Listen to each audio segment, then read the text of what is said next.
tastes good like a cigarette should.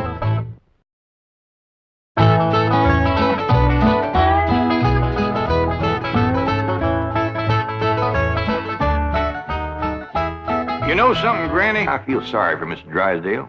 Well, that poor man might as well be single with his wife gone all the time. He's a lost soul, Jed. I was glad you invited him over for supper last night. But even my cooking didn't cheer him up. Yeah, I noticed he hardly touched his plate of grits and possum belly. Even when I spooned on some gopher gravy. He didn't perk up till after supper and Pearl started playing and singing. Don't tell me he liked Pearl's bellering. Bellering, it was yodeling. Well, it curdled the milk clean out to the kitchen. Oh, I'd throw shoes at tomcats that made prettier music than Pearl. I sure wish you two women would get along together. We ain't gonna get along together till she learns to stay out of my kitchen. I bet she's in there right now, sticking her long nose into my pots and pans. By dingy, if she is... Now, Granny, you just cool down. Really, me, Jeff Green, what in the world have you been doing? Playing ball with some fellas down in the pasture. What's that thing? Well, this here's what you call a football helmet. Really, me, I'm pretty near positive that a ball gown ain't for playing ball in. Well, the fellas seem to like it, didn't they, Jethro? They sure do, Uncle Jed. They's waiting for us right now to get some money to buy a new football. What happened to that one? Well, Jethro was going to throw me a pass, But I grabbed it too hard, and it busted. I ain't gonna give you the money for another one. Oh, heck. Well, that's all right, Jethro. Remember, they said they'd be just as glad to play with us without a football. Come on.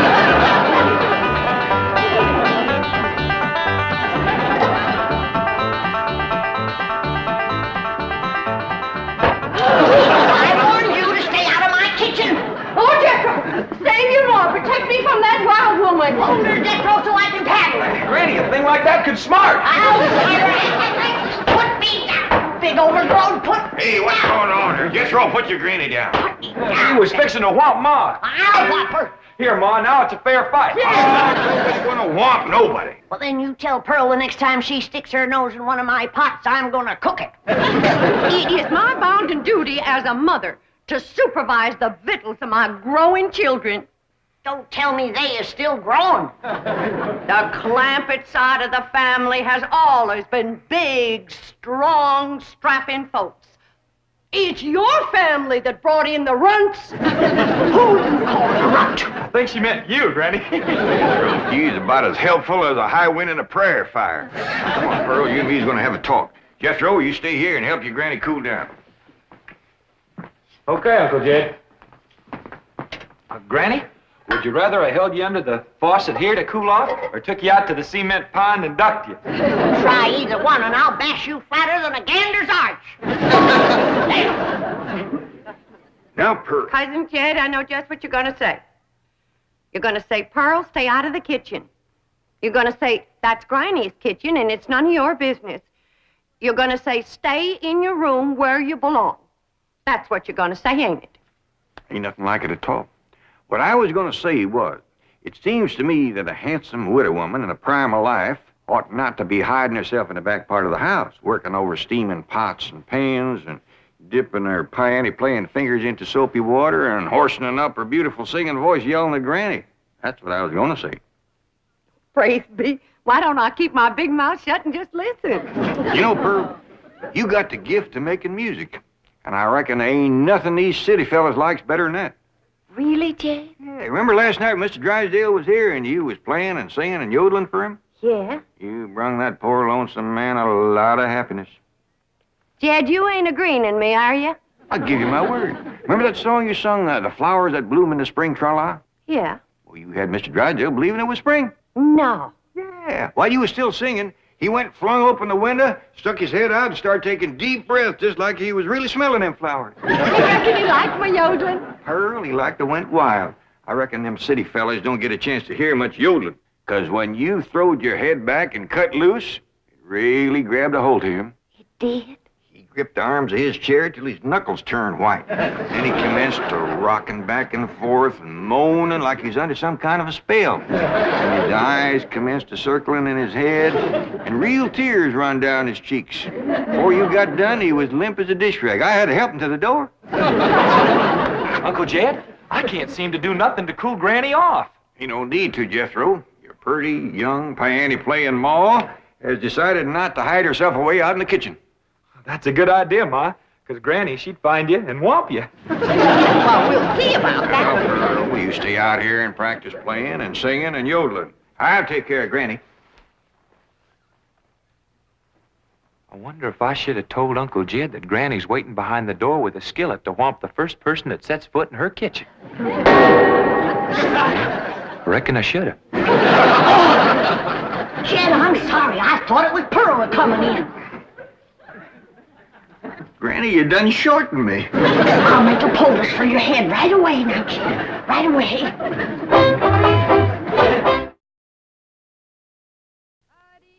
I'm telling you, Granny, you don't have to worry no more about Pearl coming in your kitchen. She's going to be spending her time getting herself a husband with her singing and yodeling. Jed, it ain't legal to torture a man into marrying you. You just don't realize the power Pearl's yodeling's got over men. Last night, Mr. Drysdale like to went wild. Pretty near drove me crazy, too. He loved it, Granny. I bet you he's got that yodeling ringing in his ears right now. I can still hear it. An unearthly screeching. Now, Chief, surely it wasn't that bad. Well, I can best describe it as the sound a woman might make if she were having her appendix removed without an anesthetic. Milton, darling. Margaret, I'm so glad to have you back, dear. What a cunning hat, dear. Is it you? Welcome home, Mrs. Drysdale. Thank you. Milburn, I have the most marvelous news. I'm going to a health farm in Arizona. What? Some women were talking about it on the plane. It's terribly chic, quite expensive, and you don't need any willpower. They just force you to be healthy. The doctors are all deliciously mean. But, Margaret, you are healthy. Every doctor in the United States says you're healthy. But, dear, this is different. They reduce you as well. Margaret, if you want to lose weight, just stay home and we'll have dinner at the Clampett's every night. Now, you can't eat the food, but you won't leave hungry. Because Cousin Pearl will yodel your appetite away. But, Milburn, it's so fashionable to go to a health farm. Oh, Margaret, please stay home and run the place for a while. You have plenty of servants. Yes, but we have no one to manage the place. And with both of us away most of the time, the servants are asleep on the job. Well, just hire a good, efficient housekeeper. Oh, yes, just try and find one. Oh, Margaret, please stay home. All right. That's the way you feel. Miss Hathaway. I'll stay home, just as you wish. That's my darling. Yes, Mrs. Drysdale? Telephone the pharmacy and have all my prescriptions refilled. And call my psychiatrist, my neurologist, my internist, and my osteopath and have them come over. Oh, and I'll need nurses around the clock. I just know servant problem's going to bring on a nervous breakdown. All right. Go to the health farm. No. My place is at home. Please go to the health farm. All right. If you're sure that's what you want. Oh, I want it. Milburn, I promise to come back a new woman. Bye. Just think, Milburn, you'll have a young, glamorous wife. Slim, trim, beautiful. All right. Start looking for a new housekeeper. Won't do any good, Chief. We've been through this with... Mr. Drysdale's office. Who's calling, please? Tell him it's a surprise. Surprise? That's what she says. Milburn Drysdale speaking. What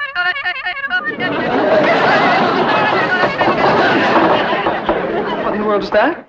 That is Pearl Bodine yodeling. Now, when she comes up for air, tell her I was drafted. Chief, she might be the answer to your housekeeping problem. What? Be nice to her. I'll explain. Hello? Hello? Hello, Mrs. Bodine. How nice to hear your voice again. What are you saying? Mr. Clampett says that Pearl is such an industrious housekeeper that Granny is jealous. She might take over your house and hers and solve both your problems. What about that yodeling? I won't be there. And I defy any servants to sleep on the job with Pearl around. Hello. Hello, Mrs. Bodine. I wonder if I might come over and talk to you for a while. What, talk to me? Well, what about? Well, I think you may be just the woman I've been looking for. Yeah. To take over the running of my house? Well, yes. Come right ahead. Can we say 3 o'clock? Let's say 2. Goodbye. Oh-lally, oh-lally, ooh, oh-lally, oh-lally, ooh. Will you stop that infernal caterwauling of yours? It might be infernal caterwauling to you, but it's pure catnip to me. Oh-lally, oh-lally, ooh. Oh-la-la-la-lally, oh-lally,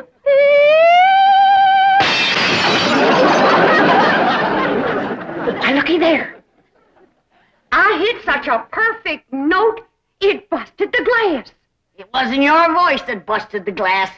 It was your face. We'll see who gets the last laugh when my sweetie comes. What, sweetie? That's for me to know and you to find out. Ha, ha, ha.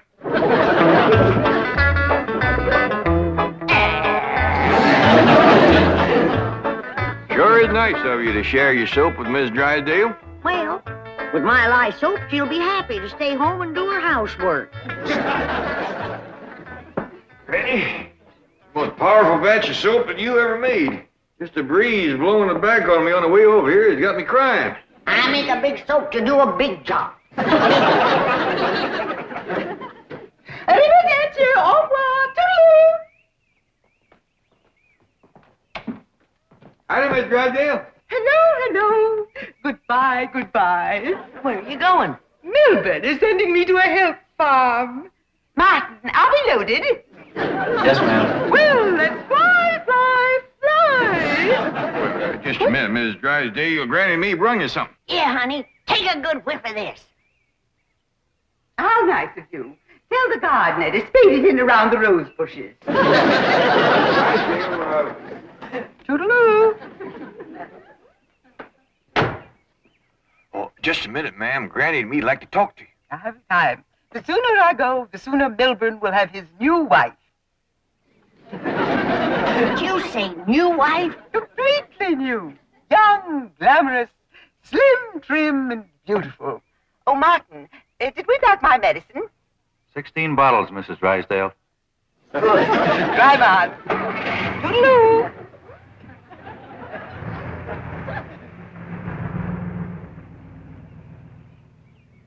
How could a woman be so cheerful about her husband getting a younger wife?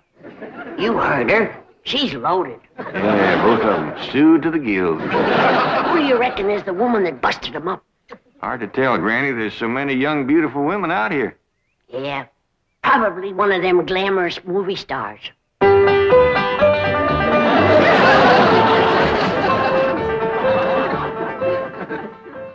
Hey, Ma.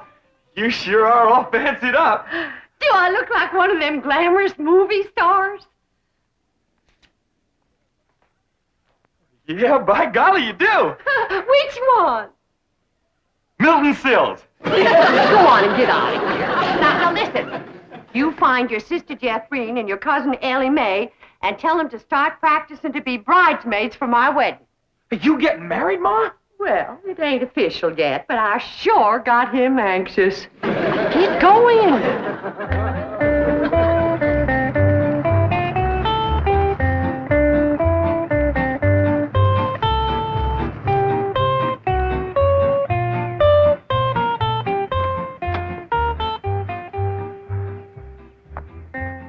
I think we have in about 15 minutes.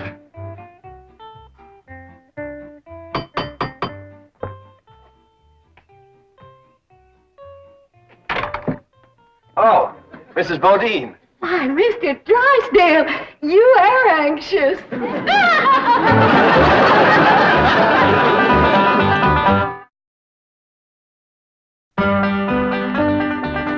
I'd have had a little more notice, I'd have baked your sweet potato pie. It's one of my specialties. Oh. Won't you sit down? Thank you. Here, I'll take your hat. Yes, sir, I just love to cook, and I love to sew, and I love to keep house. Yes, I've heard you're an exceptional housekeeper. But I ain't one of them fussy ones. No, sir, not me. I say a man's home is his castle, and it is the duty of a woman to make him comfortable. Oh. There we go. Yes, sir. A man works hard all day, and when he gets home, he has a right to enjoy himself. Take off his shoes and relax, and listen to some soothing music to calm his jangled nerves. Please, Mrs. Bodine, not right now. Mr. Drysdale, I gotta ask you to keep a grip on yourself. We're all alone in the house. If you want me to keep a grip on myself, I must ask you not to play or sing or yodel. I understand. Kind of makes you go all to pieces. Yes, does. Well, you just come on back, and you sit down. Why, Mr. Drysdale, you're perspiring. Why, you gotta get relaxed. But please. A man can't say what's on his mind unless he's resting easy. Land sakes. And with that tie and collar choking you, it's a wonder you can talk at all. Oh, Mrs. Bodine, I'll be all right. Really, I will. Mr. Drysdale, you got a hole in your stocking. Oh, it's nothing to be ashamed of. When a man ain't got a woman around to care for him, them things is bound to happen.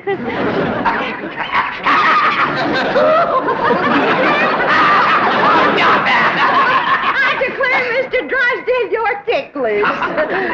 Now, look, I'm gonna let you sit easy, and I'm gonna darn that up before you know it. Oh, Mrs. Bodine, no, really, I can manage. No, I ain't taking orders yet. No, please, give me back my sock. Give me my I know sock. how to handle you.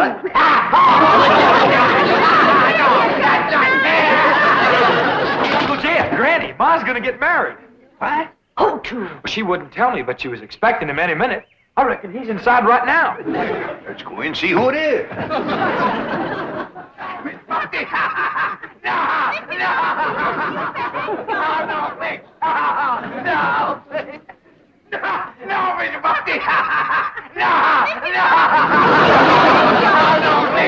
Mr. Drysdale. I reckon Pearl is a young, beautiful woman that busted up his marriage. What? It's been her singing and yodeling that drove him to it. Mr. Drysdale. Mr. Clappett, it was just, your cousin and I were... Oh, no, we weren't. Jethro, leave the room. Leave the house. Did you have to come back right now? We was just going great. Pearl, what's the matter with you? Man crazy, always was. Mr. Drysdale, get yourself decent. I'll be back to talk to you.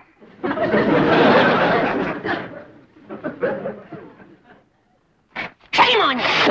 You too, Pearl, you homewrecker. I don't know what you're talking about. You told me that Mr. Drysdale was crazy about my yodeling, so I called him at the bank, and I yodeled, and he come a-running over here to see me. You done yodeled your way twixt Mr. Drysdale and his wife. Wife, I didn't know he had a wife. Well, he has. The sweetest, kindest, nicest, drunkenest woman you ever saw. You done sent her to the farm. Put her out to pasture so he can marry you. You seen her leave. Oh, she knows about you, Pearl. Said her husband was going to get a new wife. Young, glamorous, slim, beautiful. Jed, that can't be Pearl. You're forgetting what a powerful spell her voice throws on a man. Now, Pearl, I'm going back in there and try to talk some sense to Mr. Drysdale. Whatever you do, don't yodel.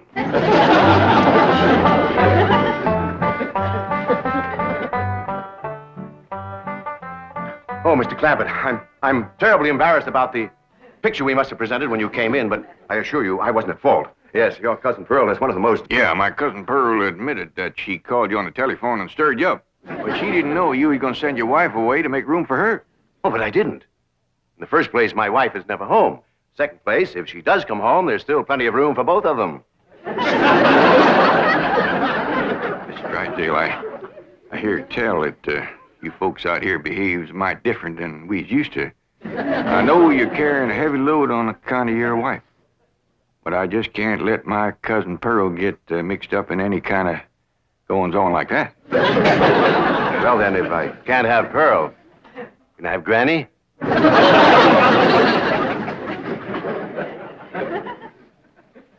Lord love you, you're a desperate man.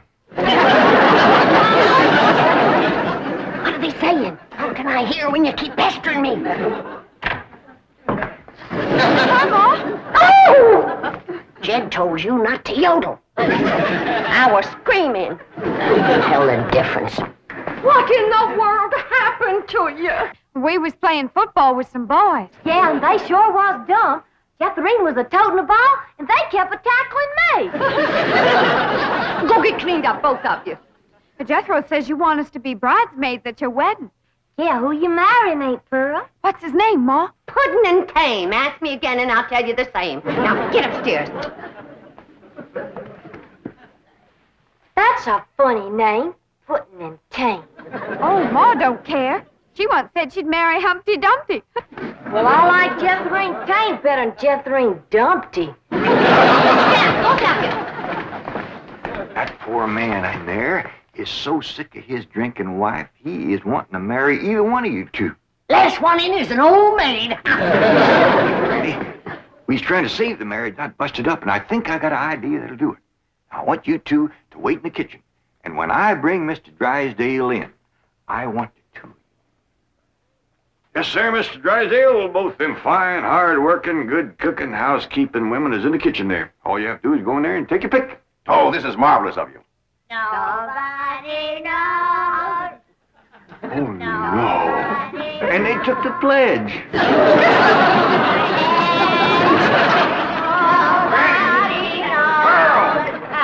Granny!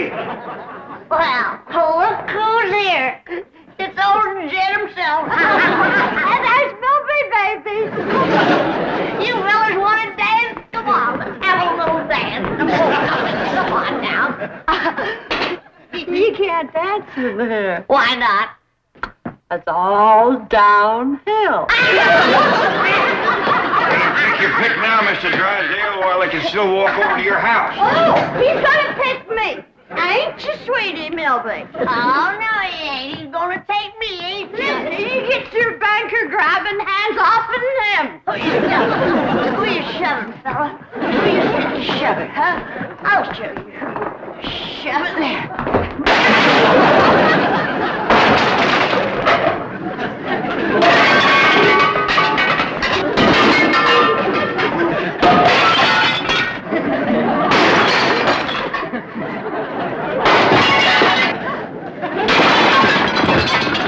How about taking both of them, Mr. Drysdale? No, thanks. You done it, girl. Bless you both. Pearl, you were just great. So was you, Granny, darling. Together, you saved that man's home and you saved his marriage. Now, don't it give you a good feeling? Yeah. Well, I'm kind of winded. I think I'll go upstairs and rest. Call me when lunch is ready, Granny. Oh, now, just a minute, Pearl, honey. We got a lot of mess to clean up here. But Granny, darling, you give me strict orders to stay out of your kitchen. Remember? Why, you low down, no good. Here we go again.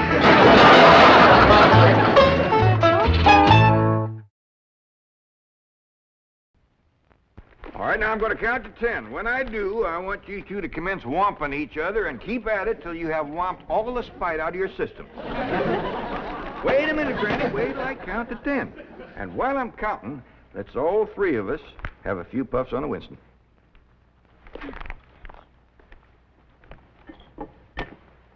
One. Two.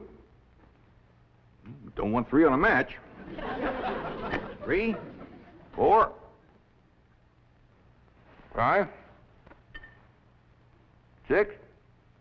This Winston sure is a pleasing cigarette, ain't it? It sure is. Yep, that's one thing I gotta agree with Granny about. 7. Somehow it takes all the spite right out of you to be smoking a Winston, don't it? 8, 9. Yep, Winston tastes good. Like a cigarette should. 10.